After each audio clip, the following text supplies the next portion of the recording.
예, 미국엔 나스닥, 우리나라에는 코스닥이 있다면 뉴스쇼에는 뉴스닥이 있습니다. 뉴스쇼 증권시장 뉴스닥. 오늘도 두 분의 패널 모셨어요. 더불어민주당 박용진 의원 어서 오십시오. 안녕하세요. 서울 강북구 을이죠. 네, 갑 아니고 을이십니까? 예, 더불어민주당 소속 박용진입니다. 그리고 무소속 이상일 전 의원 어서 오십시오. 네, 반갑습니다. 이상일입니다. 어디 사세요? 용인에 있습니다. 오랜만에 두 분 패널이 오늘 함께 하셨는데 어제 국민과의 대화가 뭐 우리 청취자들 사이에서도 지금 가장 큰 화제인 것 같습니다. 문자들이 굉장히 많이 오네요. 보셨어요? 이상일 전 의원 보셨어요? 예, 사실은 어제 약속이 있었지만 그걸 미루고 오늘 또 방송을 위해서 또 처음부터 끝까지 봤습니다. 자세가 되셨네요. 네. 박용진 의원 보셨습니까? 네, 저는 뭐 목욕 재개하고 봤습니다. 목욕까지 재개하고 저도 당연히 끝까지 저도 봤습니다. 끝까지 봤습니다. 지금 청취자 의견들을 먼저 좀 볼게요. 우리 뉴스쇼 청취자들의 의견은 보면 김정호님은 기대를 굉장히 많이 하고 봤는데 질문의 퀄리티라고 이분은 표현하셨어요. 퀄리티가 좀 낮았던 것 같습니다. 민원의 장이 아니었는데 말이죠. 이런 분 계시고 최선정님은 지금껏 없던 국민과 직접 소통하는 정부라는 느낌이 들어 신선했다라는 분도 계시고 옥천에서 김옥경님은 이분도 만사 다 제쳐두고 시청을 했는데 이분은 기대 이하여서 2시간이 좀 아깝다는 생각을 하셨다. 반면 제이롱님은 자기 민원 넣는 자리가 아니었다라고 비판하시는 분도 계시지만 그분들 입장에선 절박한 사안이었겠죠. 애초에 기발한 질문과 시원한 대답이 나올 수 없는 행사였습니다. 다만 대통령의 낮은 자세와 소통 의지를 잘 보여주는 시간이었다고 봅니다. 이런 문자들. 9175님은 이분도 기대 많이 하고 보셨는데 좀 답답하고 그러셨다라고. 또 대통령이 불쌍해 보였다란 문자가 왜 이렇게 또 왜요, 여러분? 뭐지? 진땀 흘리는 모습 혹은 뭐 어떤 거였어요? 그런 거였나 보다. 그러니까 여기저기서 질문이 막 쏟아졌어요. 나중에 시간이 부족해서 다들 보셨잖아요. 네. 그래서 막 여기요, 여기 누구도 있습니다. 여기 막 일제히 쏟아지니까 사회자도 좀 당황하고.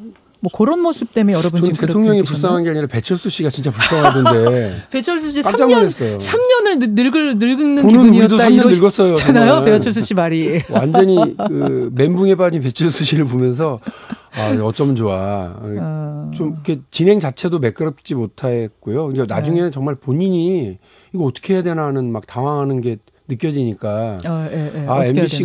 MBC가 그 주최하는 방송사 측에서 그야말로 장담했었던 각본이 없는 뭐 이렇게 하겠다고 했는데 각본은 진짜 없었던 것 같아요. 진짜 없는 모양이더라고요. 자, 이상일 전 의원의 평가.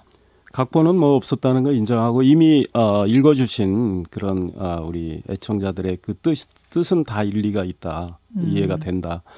그런데 이제 보기 나름이다. 그러니까 대통령이 국민과 소통 노력을 하려고 했던 거는 뭐 인정합니다. 그러나 이제 결과적으로 우리 국민이 느끼는 이 국정에 대해서 전반적인 이런 생각들이 제대로 전달이 됐느냐, 그다음에 국민들이 듣고자 하는 대통령의 말씀이 나왔느냐, 이런 맥락에서는 정말 너무 아쉬움이 많은 그런 자리였다. 그리고 대통령은 취임사에서도 주요 국정 현안에 대해서 언론에 수시로 브리핑을 하시겠다고 했어요.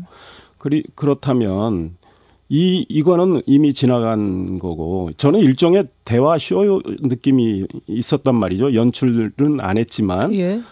그렇다면 그건 어떤 의미이십니까? 그러니까 결국은 우리 국민이 지금 대통령에 대해서 평가하는 게 지금 긍정 부정 뭐 각종 여론조사를 보면 긍정보다 부정이 더 많은, 조금 더 많은 상황이고, 뭐 양보를 해서 반반이라고 친다면 어제 뭐 선발되신 300명의 패널들 가운데 소위 대통령에 대해서 좀 비판적인 목소리를 내고자 하는 분들은 별로 뭐 있을 수는 있는데 선발은 안 됐었다. 뭐 그랬을 수 있고, 질문 내용이나 이런 걸 보면 그 해당되는 국민 입장에서는 개인적으로 읍소하고 뭐 하소연할 것들은 많다고 이해는 됩니다. 그것도 국민의 목소리니까 들을 필요는 있지만 어제 아마 국민들이 듣고자 했던 내용들은 많이 빠져 있기 때문에 대통령이 조만간 집권 후반기에 시작을 했으니까 기자회견을 열어서 좀 더 국정 현안에 대해서 깊이 있는 질문을 받고 대통령의 진솔한 일종의 생각을 말씀하시는 그런 자리도 또 마련되는 게 낫겠다 이런 생각을 하고 있습니다. 아하. 자, 박용진 의원. 저는 일단 전체적인 분위기가요. 뭐 일단 허심탄회했고 진솔했고 그리고 대통령의 낮은 자세는 참 그 평가받아야 된다고 생각을 해요. 그러니까 예. 그런 의미에서 그 좋은 일단 기회였다고 생각을 해요. 예를 들어서 사회자가 이제 질문을 좀 길어지니까 제지시키려고 할 때 좀 더 해보십시오 뭐 이런다든지 네. 이런 그렇죠. 자세 그러니까 자체가 뭐 하여간 이전에 못 봤던 대통령의 태도인 거는 분명합니다. 네네.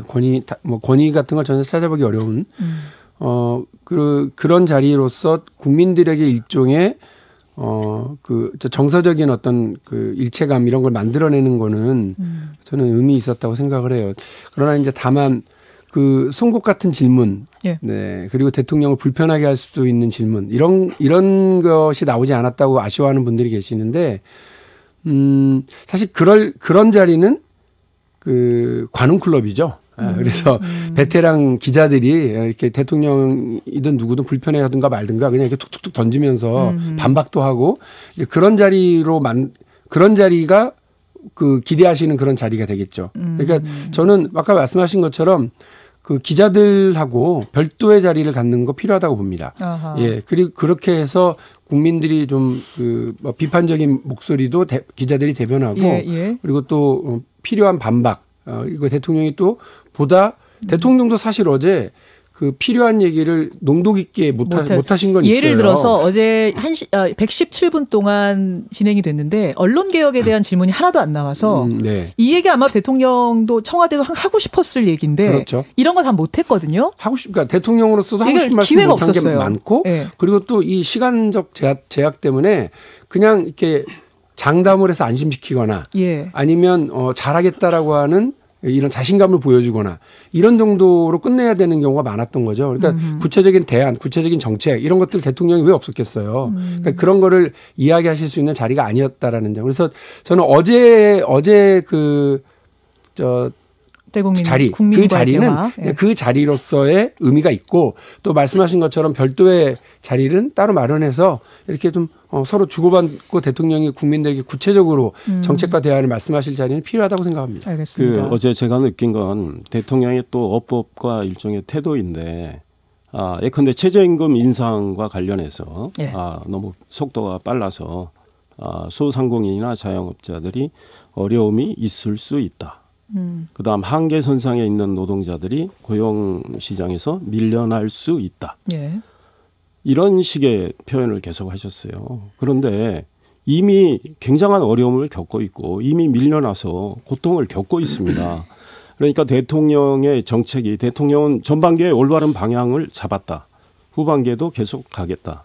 그런데 저는 대통령에게 기대했던 건 일하다 보면 실수할 수도 있고 정책이 의도한 효과를 못 낼 수도 있습니다. 예. 그거를 좀 진솔하게 인정을 하고 좀 어떤 전환도 하고 수정을 하겠다. 좀 현실에 맞게 정책을 바꿔 나가겠다.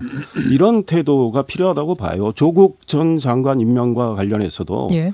결과적으로 뭐 국민을 갈등을 일으키게 했고 뭐 분열시켜서 송구하다. 그런 말씀보다는 내가 미처 그 검증이 좀 부족했다.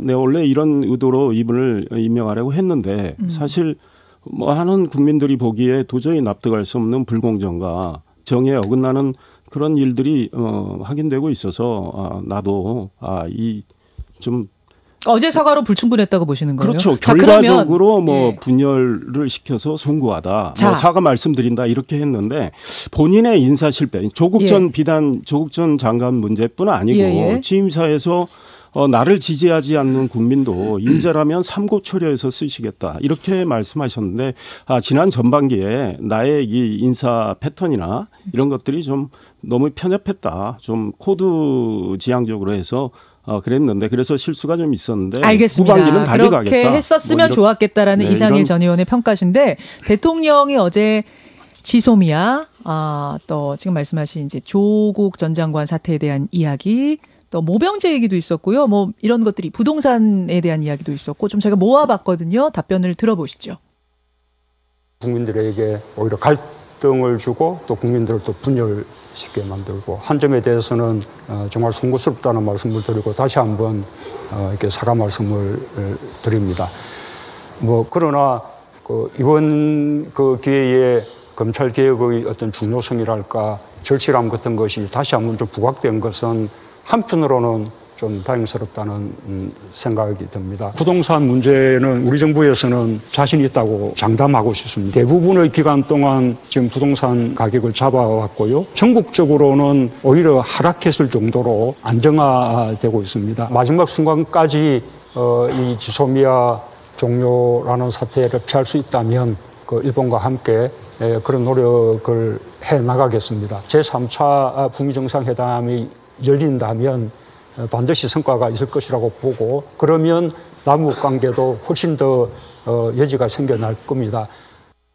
예, 입장들을 여러분 들으셨습니다. 부동산은 반드시 잡겠다 이런 얘기가 있었고 모병제는 언젠간 전환되겠지만 지금은 좀 시기상조다 이런 평가도 나왔고요.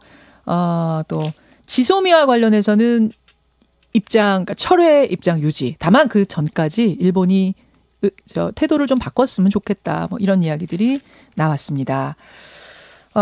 그래요.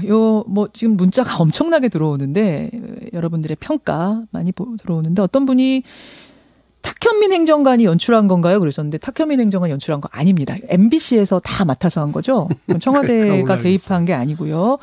탁현민 전 행정관이 나 같으면 연출 안 하겠다라는 말을 해서 어제 하루 종일 또 굉장히 뜨거웠는데 제가 이제 같이 그 자리에 있었던 사람으로서 제가 좀 얘기를 하자면 디스의 의미가 아니었어요. 청와대 디스의 의미가 아닌 애정어린 조언 같은 느낌이었습니다. 그러니까 300명 패널을 어떻게 뽑을지가 상당히 이 고민거리일 거다. 어려울 거다. 요 얘기와 또 그분들이 얼마나 대표성을 가진 국민을 대변하는 질문을 해줄 것인가도 상당히 고민스러운 지점이기 때문에 이게 쉽지 않은 문제일 거다.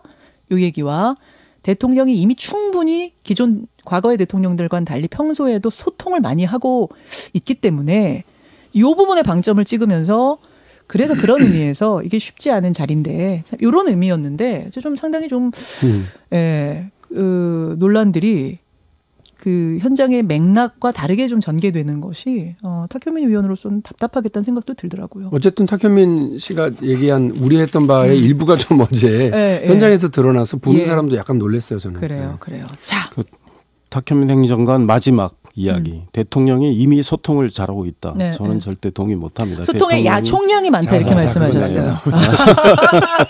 뭘 또 굳이. 기자들하고 너무 안 만나셔요. 상한가 하한가로 그럼 넘어가죠. 이 얘기만 하다가 오늘 끝날 수는 없으니까. 상한가 하한가 중에 박용진 의원은 뭐 골라오셨어요? 저요? 하한가로 청년정치 실종.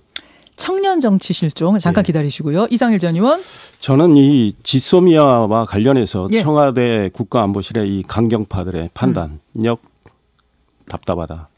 지금 시간 배정을 제가 해서 할게요. 잘못하면 한 분이 짧게 하실 수가 있어요. 시간 배정. 제가 5분씩 시간 배정 좀 하겠습니다. 이상일 전 의원. 지소미아 금요일 0시를 기해서 종료됩니다. 어제 청와대에서 대통령이 확실하게 입장 내놨습니다. 일본이 태도 전환하지 않으면 이대로 간다. 일본도 절대 태도 안 바꿀 것 같아요. 그렇죠. 그렇다면 결국은 종료가 될 것 같아요. 그 이후에 아마 상당한 후폭풍이 예상이 됩니다. 그래서 걱정스럽고요. 원래 이와 관련해서 지금 지난 17일 날 정경두 국방장관 태국에서 기자들 간담회 이런 이야기 했죠. 지소미아 한미일 안보 협력, 한미 동맹에 상당한 상징성을 갖고 있고 전략적 가치가 있다. 그랬고 지난 10월 초에 국정감사에서 10월 2일 날 북한이 미사일 발사했습니다. 그때 그와 관련해서 우리는 일본의 정보 요청을 우리가 했다. 일본은 우리에게 정보 요청을 하지 않았다. 사실 지금 우리 지구가 둥글기 때문에 북한이 탄도미사일을 발사한다면 정확히 떨어지는 지점과 관련해서는 일본이 더 잘할 수 있습니다. 그래서 긴밀하게 정보 공유를 하는 게 저는 맞다고 생각합니다. 그럼 지금이라도 입장 좀 바꿨으면 저는 사실은 어제 대통령이 그랬죠. 일본이 안보상의 이유로 소위 말해서 수출 규제를 했는데 그럼 우리를 신뢰하지 않는다는 이유 아니냐. 그러니 우리도 마찬가지로 지소미아를 종료한다.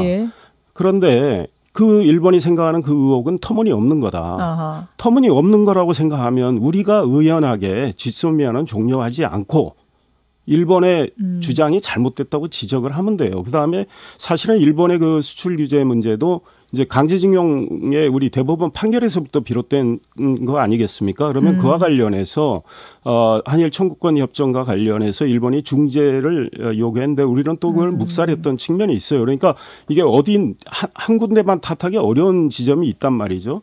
그렇다면 우리가 훨씬 의연하게 나왔어야 되고 지소미아를 종료할 때의 판단은 뭐냐면 외교부하고 국방부는 지소미아 유지를 이야기를 했습니다. 예, 예. 전문가들이에요. 그런데 예. 청와대 강경파들이 김현정 차장이나 이런 사람들 국가안보실에 예. 예, 그렇습니다. 이분들이 종료하자고 밀어붙인 것 같고 대통령은 그쪽 판단을 손을 들어준 건데 예. 그때 예상은 우리가 종료 선언을 하면 미국이 개입을 해서 일본에 압박을 가해가지고 수출 규제를 풀겠거니 생각을 했던 거예요. 그에 대해서 지금 우리가 오판한 걸로 드러나고 있는 거 아니겠습니까? 그리고 미국이 우리의 결정을 이해했다고 청와대에서 발표했는데 지금 미국이 우리한테 하는 거 보면 전혀 이해 안 한 거예요. 그러니 정확히 냉철한 이 판단력 부족 이거에 대해서 지적하지 않을 수 없습니다. 자, 박용진 의원. 외교안보 문제, 국방 문제는 어쨌든 보수적으로 입장을 쳐야 된다고 생각합니다. 이념적인 보수가 아니라요. 어쨌든 이 문제와 관련해서는 자칫 조금의 오판이나 실수가 있게 되면 그 후과가 되게 크기 때문에 그렇습니다. 그런 의미에서 저는 어쨌든 이 종료일이 얼마 남지 않았습니다만 그 전에 어쨌든 양국 정부 간의 합리적인 타협안을 만들어내야 된다고 생각합니다. 어느 일방이 원사이드하게 이길 수 있는 외교와 안보라고 하는 건 거의 존재하지 않기 때문에 전쟁을 수행하지 않는 한. 예. 그래서 그런 방법을 찾을 거라고 생각을 하고 믿고 있습니다. 저는 제가 이 자리에서 처음에 지소미아와 관련돼서 아마 물어보셨을 때 제가 부정적으로 말씀드렸던 게 기억이 납니다. 왜냐하면 이건 일본의 의도에 말려 들어가는 거라고 저는 판단했기 때문에 그래요. 그러니까 일본은 자신들의 어떤 그 군사 대국화로 가기 위한 노력을 일단 미국으로부터 그걸 오케이 승인을 받아야 되기 때문에 네. 그 동북아시아에서 한미일 필요 없다. 한국은 지금 중국 쪽에 붙으려고 그런다. 그러니까 쟤네 빼고 너랑 나랑 둘이 놀자. 그러려면 내가 힘을 좀 더 키워야 돼. 이 골목은 내가 골목 대장 할게. 이런 논리거든요. 그런 의미에서 우리를 자꾸 중국 쪽에 밀어붙이고 네. 뛰어놀라고 하고 있는 미국하고 뛰어놀려고. 중인데 그러한 잘못된 신호를 우리가 이제 보내는 격이 될 거다라고 하는 우려를 제가 말씀을 드렸던 것 같고요. 어쨌든 지금 그 한미 동맹, 군사적 동맹, 안보 동맹은 그 전체 한반도의 평화의 한 핀이기도 하고 동북아시아 전체의 평화 유지에 중요한 역할을 하고 있는 거니까 그거를 흔든다고 생각하더라고 미국은요. 예. 그래서 이 일이 벌어졌을 때 이상일 의원님 말씀하신 것처럼 일본을 압박하는 게 아니라 우리한테 화를 내는 형국이 나타났는데 아니 미국이 일본을 압박하면 안 됩니까? 왜 일본이 터무니없이 지금 뭐 안보 문제를 들먹이면서 수출 규제한 거 아니에요? 그러니까 맞죠. 우리도 우리를 일본이 신뢰하지 못하겠다고 안보적으로 그 군사적으로 신뢰하지 못하게 하겠다고 하는 일본한테 지소미아를 이유로 자꾸 군사 정보 넘겨주는 거 논리상으로도 맞지 않다 이거였잖아요. 두 가지인데요. 하나는 미국도 그렇게 했던 것 같아요. 겉으로 지금까지 드러날 때는 대한민국만 그렇게 압박을 하는 것처럼 드러났는데 일본에 대해서도 계속해서 메시지를 보내고 서로 조종하라고 하고 있고 물밑으로는 그런 게 있다고 그렇게 하고 보세요? 있는 걸로 알고 있고요. 그리고 또 하나는 우리가 미국한테 하소연해서 되는 일이 아니라고 하는 것도 분명한 겁니다. 그러니까 적어도 우리 계획, 우리의 어떤 우리가 뭘 어떻게 하려고 그러는지 목적을 분명히 가지고서 풀어나가야 되는데요. 저는 지소미아가 2016년에 체결될 때는 체결될 때도 대단한 논란 속에 했고요. 이번에 대단한 논란 속에 지금 종료를 앞두고 있는데 어쨌든 변화된 환경과 상황에 맞춰서 외교 안보 국방과 관련해서는 정말 점검하고 또 점검하고 국민들의 안전과 안보를 이렇게 지켜내기 위한 것이기 때문에 정말 보수적으로 신중하게 입장을 취해 나가고 움직여 나가기를 기대하고 있습니다. 그러니까 일본이 억지인 건 분명하다. 두 분 다 그 생각은 하시는 건데 다만 지금 우리의 득실로 봤을 때는 두 분의 생각은 득실을 따졌을 때는 실리적으로 봤을 때는 유지하는 게 낫다는 쪽이신 것 같아요. 국민적 여론이나 속 시원한 걸로 생각해서는 딱 파기하고 일본한테 이렇게 하고 싶은데 이 문제 국가 정책이라고 하는 것이 속 시원한 걸로만 밀고 나갈 수는 없기 때문에 그렇습니다. 그 박용진 의원은 그 민주당 당론하고는 당의 뭐 당론이 정해진 건 아닙니다만 당의 전체적인 의견하고는 좀 다른 의견이신 거 아니면은 개개도 많이 그렇게 생각하세요? 의원들도 각자 의원들이 다 자신 생각이 있지요. 그리고 또 이런 외교안보 쪽에 있는 분들 상임위에서 역할하고 계시는 분들은 우려하시는 분들도 적지 않습니다. 아, 그래요? 이거는 뭐 우리한테 이게 우리가 잘못해서라기보다는 그런 게 절대 아니죠. 일본이 잘해서라기보다는 우리가 대승적으로 일본하고 똑같이 옹졸하게 나간다면 뭐 사실은 계속 아마 한일 관계 꼬이는 건데 대승적으로 이거는 국익 차원에서 지금 정권의 체면이 아니고 국익을 위해서 좀 유지를 판단을 한다면 일본이 오히려 상당한 압박감을 받죠. 그리고 이제 미국은 일본에 대해서 뭐 또 지금도 저는 일본에 대해서도 미국이 이야기는 했다고 봅니다. 그러나 이제 더 강한 이야기도 할 수 있고 한미 동맹을 대한민국이 매우 중시하는구나. 지금 북한 핵 문제가 우리가 원하는 지점으로 전혀 안 오고 있는 상황 아닙니까? 그러면 한미 동맹을 더 강화를 해가지고 그 핵 문제도 풀어야 되는 거 아닙니까? 그런데 이 지소미아 문제 때문에 동맹까지 흔들거리면 사실 다들 이야기하지 않습니까? 우리 정부도 인정을 했어요. 지소미아 이 폐기되면 북한하고 중국만 이롭다고 정경도 장관 이야기했습니다 이미. 그렇기 때문에 우리가 좀 더 의연하게 대승적으로 판단하는 게 중요하다 이런 생각입니다. 자, 알겠습니다. 청취자 지금 문자 제가 보고 있는데 청취자들 문자의 분위기는 또 달라요. 요 의견과 뭐 다를 수 있고 다양한 의견이 나올 수 있다는 거 제가 전하면서 이 얘기만 계속할 수가 없어서 가죠. 박용진 의원의 하한가. 청년 정치 실종? 그러니까 제가 하한가를 주고 싶은 건 지금의 기득권 정치 세력 전체에게입니다. 그리고 저 같은 국회의원들한테 좀 매섭게 이야기를 해야 될 필요가 있어서 일부러 들고 나왔고요. 최근에 내년 총선을 앞두고 더불어민주당 같은 경우도 청년 정책에 대해서 이렇게 저렇게 내놓고 있습니다. 그리고 어제 이제 자유한국당의 황교안 대표도 청년들을 모아놓고 청년 정책 얘기한다고 그랬다가 정말 혹독한 얘기 많이 들었습니다. 오후 2시에 청년들 보고 오라고 그러면 오지 말라는 얘기 아니냐 이런 얘기부터 시작해서요. 청년들과 동떨어진 이런 정책들을 발표하고 있고요. 또 아마 분명히 공천 비례 공천을 중심으로 해서 몇몇 청년들에게 공천을 주면서 청년 정당을 자임할 겁니다. 그래서 솔직히 말씀드리면 그거 다 보여주기식으로 끝날 거다라는 말씀을 드립니다. 이준석으로부터 너무 지금 장담하시는 건 아니에요? 이준석으로부터 시작해서 그리고 지금 뭐 황희두까지 더불어민주당의 황희두까지 보면 다들 이렇게 반짝 스타를 영입하고 주목받는 사람을 앞에 내세우려고 합니다.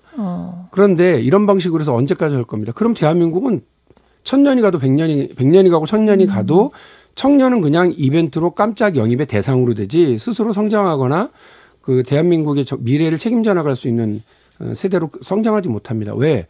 그렇게 육성하지 않고 가르치지 않았으니까 그렇습니다. 볼게요. 지금 대한민국에 여러 가지 층위의 정치인들이 있습니다. 근데 이 정치인들 중에서 평상시에 그 후원회를요, 정치 후원회를 유지하고 있는 건 딱 한 종의 정치인들밖에 없습니다. 국회의원들입니다. 현직. 현직 국회의원들은 아니 아주 직전이라든가. 그렇습니다. 그리고 나머지 분들은 대부분이 그 선거에 임박해서 선거 기간에만 후원회를 아주 부분적으로 개설해서 후원금을 모을 수 있습니다.